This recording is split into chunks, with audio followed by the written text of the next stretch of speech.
अब अगला चैप्टर देखते हैं, पैमाना। पैमाना, हाँ। तो इसको समझने के लिए काम करते हैं। मीटर को हम अपना एक तरह से सेंटर पॉइंट मान लेते हैं। ठीक है, मीटर हमारा बेस हो गया। बिल्कुल। अब इससे छोटी इकाइयां भी हैं और बड़ी भी। तो पहले छोटी वाली देखें। हाँ, वहीं से शुरू करते हैं।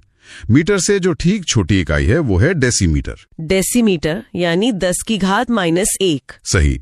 फिर आता है सेंटीमीटर, जो है 10 की घात -2, और फिर मिलीमीटर 10 की घात -3। डेसी, सेंटी, मिली, ये तीनों तो एक साथ याद हो जाते हैं। हाँ, ये तिकड़ी याद रखना आसान है, लेकिन इसके बाद एक मजेदार छलांग आती है। अच्छा। मिलीमीटर के बाद अगली इकाई सीधे 3 घात नीचे जाती है, माइक्रोमीटर। मतलब 10 की घात -6। बिल्कुल, 10 की घात -6 मीटर। बीच का -4 और -5 कहाँ गया? बहुत अच्छा सवाल है। असल में विज्ञान में ना 1000 के गुणक में काम करना ज्यादा आसान होता है, तो -3 से सीधे -6, फिर -9 और फिर -12। समझ गई। तो -9 पर नैनोमीटर होगा। बिल्कुल, नैनोमीटर। और फिर उससे भी 1000 गुना छोटा 10 की घात -12 पर पिकोमीटर। तो हमारे पास 2 ग्रुप्स हो गए, एक डेसी, सेंटी, मिली और दूसरा माइक्रो, नैनो, पीको। हाँ, ये याद रखने का सबसे अच्छा तरीका है। और ये वजन या आयतन के लिए भी काम करता होगा। बिल्कुल। मीटर की जगह ग्राम लगा दें तो वजन की इकाइयां बन जाएंगी, और लीटर लगा दें तो आयतन की। ठीक है, अब मीटर से बड़ी इकाइयों को देखते हैं। हाँ, तो मीटर से ठीक बड़ा है डेकामीटर, यानी 10 मीटर। 10 की घात 1।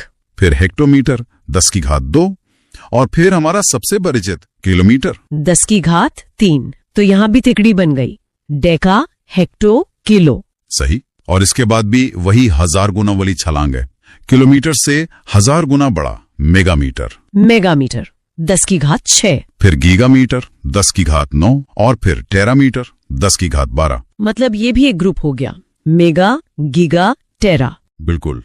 अब सबसे जरूरी हिस्सा आता है इनका रूपांतरण, एक इकाई से दूसरी में बदलना। हाँ, इसमें अक्सर गड़बड़ हो जाती है। इसका एक बहुत सीधा नियम है, जब भी आप बड़ी इकाई से छोटी इकाई की तरफ जाएंगे तो गुणा करेंगे, और छोटी से बड़ी की तरफ तो भाग करेंगे। ठीक है, एक उदाहरण से समझते हैं। 1 किलोमीटर में कितने मीटर होते हैं? तो हम बड़ी यूनिट किलोमीटर से छोटी मीटर में जा रहे हैं, मतलब गुणा होगा। हाँ, किलो का मतलब है 10 की घात 3, तो 1 के आगे 3 शून्य, यानी 1000 मीटर। बिल्कुल। और अगर मैं पूछूं कि 1 मीटर में कितने किलोमीटर होंगे? अब हम छोटी से बड़ी यूनिट की तरफ जा रहे हैं, तो भाग होगा। सही। तो 1/1000 किलोमीटर, या 10 की घात -3 किलोमीटर। एकदम सही। चलिए एक और देखते हैं।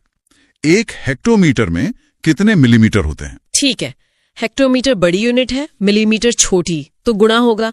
अब कदम गिनते हैं। हाँ। हेक्टो से डेका, फिर मीटर, फिर डेसी, सेंटी और फिर मिली, कुल 5 कदम हुए। तो 1 के आगे 5 शून्य, 10 की घात 5 मिलीमीटर। देखिए कितना आसान है। पर एक सवाल है, अगर बीच में वो 3 घात वाली छलांग आ जाए तो? जैसे 1 डेसीमीटर में कितने नैनोमीटर होंगे? हाँ, ये पेचीदा सवाल है। यहाँ कदम गिनने वाला तरीका काम नहीं करेगा। तो फिर इसे कैसे हल करेंगे? इसका एक बहुत सरल गणितीय तरीका है। आपको बस दोनों की घात देखनी है। अच्छा। नैनोमीटर की घात है -9 और डेसीमीटर की -3। तो बस बड़ी घात में से छोटी को घटा दीजिए, मतलब 9 में से 1 घटा दें। 8 आएगा। तो जवाब है 10 की घात 8। 1 डेसीमीटर में 10 की घात 8 नैनोमीटर होते हैं। ये तरीका हमेशा काम करता है। ये तो बहुत बढ़िया ट्रिक है। आप चलिए बहुत लंबी दूरियों की बात करते हैं, खगोलीय दूरियां, जहाँ किलोमीटर भी बहुत छोटा पड़ जाता है। हाँ, सबसे पहली और सबसे प्रसिद्ध इकाई है प्रकाश वर्ष, यानी लाइट ईयर। जो दूरी की इकाई है, समय की नहीं। बिल्कुल, ये वो दूरी है जो प्रकाश 1 वर्ष में वैक्यूम में तय करता है। और इसकी वैल्यू क्या होती है? इसकी वैल्यू है 9.467 गुणा 10 की घात 15 मीटर। बाप रे, बहुत ज्यादा। हाँ, इसके बाद आती है खगोलीय इकाई या एस्ट्रोनॉमिकल यूनिट। ये क्या है? ये पृथ्वी और सूर्य के बीच की औसत दूरी है।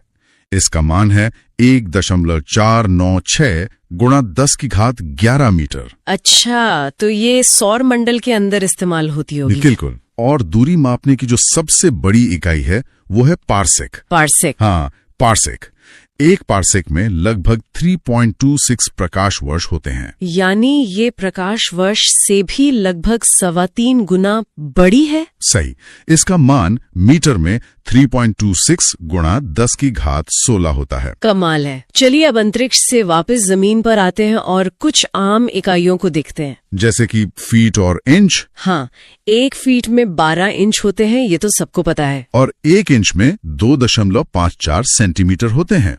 ये बहुत जरूरी है याद रखना। सही। और एक इकाई होती है फैदम। फैदम, हाँ, समुद्र की गहराई नापने के लिए 1 फैदम में 6 फीट होते हैं। और गज का क्या हिसाब है, जो प्लॉट्स के लिए इस्तेमाल होता है? देखिए, अगर लंबाई नाप रहे हैं तो 1 गज में 3 फीट जी। लेकिन जब क्षेत्रफल की बात होती है तब वो वर्ग गज हो जाता है। बिल्कुल, तो 1 वर्ग गज मतलब 3 फीट गुणा 3 फीट, यानी 9 वर्ग फीट। बिल्कुल। वो लोग अक्सर 3 से भाग दे देते हैं, जो गलत है। यही सबसे आम गलती है। जैसे मान लीजिए कोई प्लॉट 30 फीट लंबा और 15 फीट चौड़ा है, तो उसका क्षेत्रफल हुआ 30 गुणा 15 यानी 450 वर्ग फीट। अब इसे गज में बदलने के लिए 9 से भाग देंगे, तो 450 बटा 9 50 गज। वो प्लॉट 50 गज का हुआ। एकदम सही। कुछ और इकाइयां भी हैं जो सीधे परीक्षा में पूछ ली जाती हैं। हाँ, जैसे मील। 1 मील में लगभग 1.61 किलोमीटर होते हैं। और एक समुद्री मील भी होता है, नॉटिकल माइल। हाँ, वो थोड़ा बड़ा होता है, 1.852 किलोमीटर। अच्छा। और वजन में ऑन्स और पाउंड? हाँ, 1 औंस में लगभग 28.35 ग्राम होते हैं और 1 पाउंड में लगभग आधा किलो, मान लीजिए 0.45 किलोग्राम। ठीक है।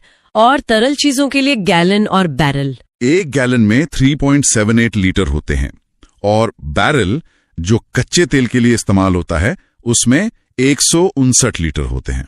159 लीटर, ये नंबर याद रखना हो। तो चलिए अब अगला चैप्टर देखते हैं, प्रकाश यानी लाइट। बिल्कुल। और इस चर्चा में हम प्रकाश की जो मूल बातें हैं उन्हें समझेंगे। मतलब ये क्या है, इसकी प्रकृति कैसी है और ये कैसे व्यवहार करता है। हाँ, हम परावर्तन, अपवर्तन और पूर्ण आंतरिक परावर्तन जैसे जो महत्वपूर्ण सिद्धांत है उन पर ध्यान केंद्रित करेंगे। बिल्कुल। और साथ ही हम वर्ण विक्षेपण, प्रकर्णन और विवर्तन को भी मतलब संक्षेप में जानेंगे। हमारा लक्ष्य है कि सिर्फ परीक्षा के लिए जो जरूरी तथ्य हैं और मुख्य बिंदु हैं उन पर ही फोकस रहे। तो शुरू करते हैं सबसे पहले सवाल से, प्रकाश आखिर है क्या? सीधी सी बात है, प्रकाश एक तरह की ऊर्जा है। हाँ, जो विद्युत चुंबकीय तरंगों मतलब इलेक्ट्रोमैग्नेटिक वेव्स के रूप में चलती है। और इसका सबसे जरूरी गुण मुझे लगता है यह है कि इसे चलने के लिए किसी माध्यम की जरूरत नहीं होती। बिल्कुल, ये निर्वात में, वैक्यूम में भी यात्रा कर सकता है, जहाँ ध्वनि बिल्कुल नहीं चल सकती। प्रकाश की एक और दिलचस्प बात है उसकी दोहरी प्रकृति, ड्यूल नेचर। हाँ, ये एक तरंग भी है और एक कण भी। तो पहले तरंग सिद्धांत की बात करते हैं।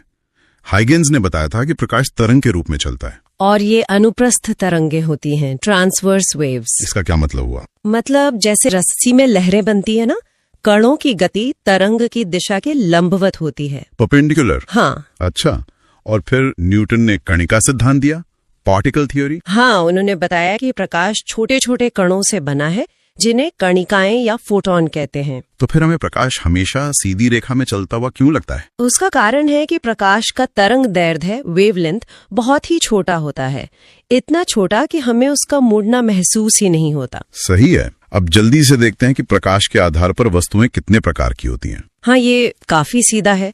सबसे पहले प्रदीप्त वस्तुएं, लुमिनस, मतलब जिनका अपना प्रकाश होता है, जैसे सूर्य या जलता हुआ बल्ब। और फिर है अदीप्त वस्तुएं, नॉन ल्यूमिनस, जिनका अपना प्रकाश नहीं होता, वे दूसरों के प्रकाश से दिखते हैं।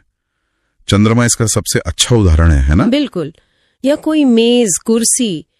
फिर आता है कि प्रकाश उनसे आर पार जा सकता है या नहीं, जैसे पारदर्शक, ट्रांसपेरेंट, जिनसे प्रकाश पूरी तरह आर पार निकल जाता है, कांच की तरह। हाँ। फिर है अर्ध पारदर्शक, ट्रांसलूसेंट, जिनसे प्रकाश का कुछ ही हिस्सा जा पाता है। इसका क्लासिक उदाहरण है तेल लगा हुआ कागज। बिल्कुल। और आखिर में अपारदर्शी, ओपेक, जिनसे प्रकाश बिल्कुल भी आर पार नहीं जा सकता, जैसे पत्थर या ईंट। ठीक है, ये तो आसान था।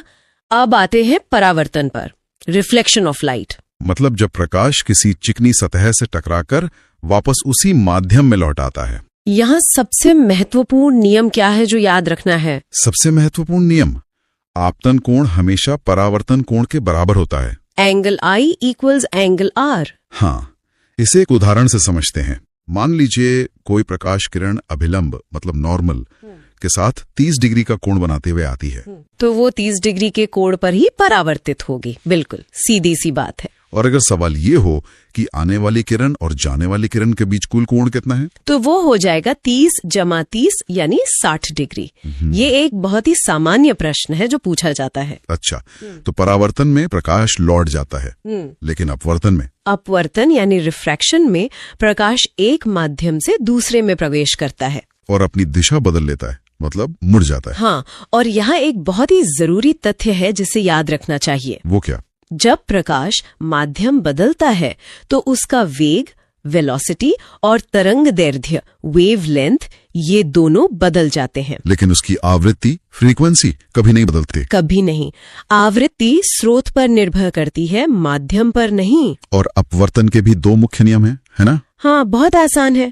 पहला, जब प्रकाश विरल से सघन माध्यम में जाता है, जैसे हवा से पानी में, तो वो अभिलंब नॉर्मल की ओर झुक जाता है। और दूसरा, जब वो सघन से विरल माध्यम में जाता है, जैसे पानी से वापस हवा में, तो वो अभिलंब से दूर हट जाता है। बिल्कुल। और इसी सिद्धांत के कारण हमें कई रोजमर्रा की घटनाएं देखने को मिलती है। और परीक्षाओं में सीधे उदाहरण ही पूछे जाते हैं। हाँ, जैसे पानी में रखा सिक्का ऊपर उठा हुआ दिखाई देना, या पानी में रखी पेंसिल का मुड़ा हुआ दिखना। तारों का टिमटिमाना भी इसी का नतीजा है। अच्छा, और सूर्योदय से थोड़ा पहले और सूर्यास्त के थोड़ा बाद तक सूर्य का दिखाई देना, ये भी वायुमंडलीय अपवर्तन है। ये तो बहुत दिलचस्प है। अब एक और खास स्थिति आती है, पूर्ण आंतरिक परावर्तन, टोटल इंटरनल रिफ्लेक्शन या TIR। ये तब होता है जब प्रकाश सघन माध्यम से विरल माध्यम में जा रहा हो और आपतन कोण का मान क्रांतिक कोण क्रिटिकल एंगल से अधिक हो जाए। हाँ, इसमें होता ये है कि प्रकाश दूसरे माध्यम में जाने के बजाय पूरी तरह से पहले माध्यम में ही परावर्तित हो जाता है। और इसके उदाहरण तो सबसे ज्यादा महत्वपूर्ण है। बिल्कुल, जैसे हीरे का चमकना, रेगिस्तान में मरीचिका मिराज का बनना, ऑप्टिकल फाइबर का काम करना जिससे हमारा इंटरनेट चलता है। क्या बात है। टूटे हुए कांच का कोई हिस्सा चमकीला दिखता है, वो भी इसी वजह से। और मेडिकल में एंडोस्कोपी तकनीक, वो भी इसी सिद्धांत पर आधारित है। कमाल है। अब बात करते हैं रंगों की। वर्ण विक्षेपण, डिस्पर्जन। हाँ, जब सफेद प्रकाश किसी प्रिज्म से गुजरता है तो वो अपने 7 घटक रंगों में बट जाता है, और इसे ही वर्ण विक्षेपण कहते हैं। इसमें याद रखने वाली बात यह है कि बैंगनी वायलेट रंग सबसे ज्यादा मुड़ता है, मतलब उसका विक्षेपण सबसे अधिक होता है, और लाल रेड रंग सबसे कम मुड़ता है। ऐसा क्यों होता है? क्योंकि लाल रंग का तरंग दैर्ध्य सबसे अधिक है और बैंगनी का सबसे कम। ठीक है। और एक मिलता जुलता शब्द है प्रकीर्णन, स्कैटरिंग। ये क्या है? जब प्रकाश धूल जैसे छोटे कणों से टकराकर सभी दिशाओं में फैल जाता है तो उसे प्रकीर्णन कहते हैं। अच्छा, तो प्रकृति में रंगों से जुड़े अधिकतर सवालों का जवाब प्रकीर्णन ही होता है। ज्यादातर का। हाँ, जैसे आकाश और समुद्र का नीला दिखाई देना, या फिर सूर्योदय और सूर्यास्त के समय सूर्य का लाल दिखाई देना। बिल्कुल। और इसी गुण के कारण खतरे के सिग्नल लाल रंग के बनाए जाते हैं, क्योंकि ये रंग सबसे कम बिखरता है और दूर से भी साफ दिखाई देता है। बहुत बढ़िया। अंत में एक और चीज देख लेते हैं, विवर्तन, डिफ्रैक्शन ऑफ लाइट। हाँ, जब प्रकाश किसी बहुत छोटे छेद या किसी तेज किनारे से होकर गुजरता है तो वो किनारों पर थोड़ा मुड़ जाता है। इसी घटना को प्रकाश का विवर्तन कहते हैं। हाँ, और ये इस बात पर निर्भर करता है कि वो छेद या अवरोध कितना छोटा है। छेद जितना छोटा होगा विवर्तन उतना ही अधिक होगा। तो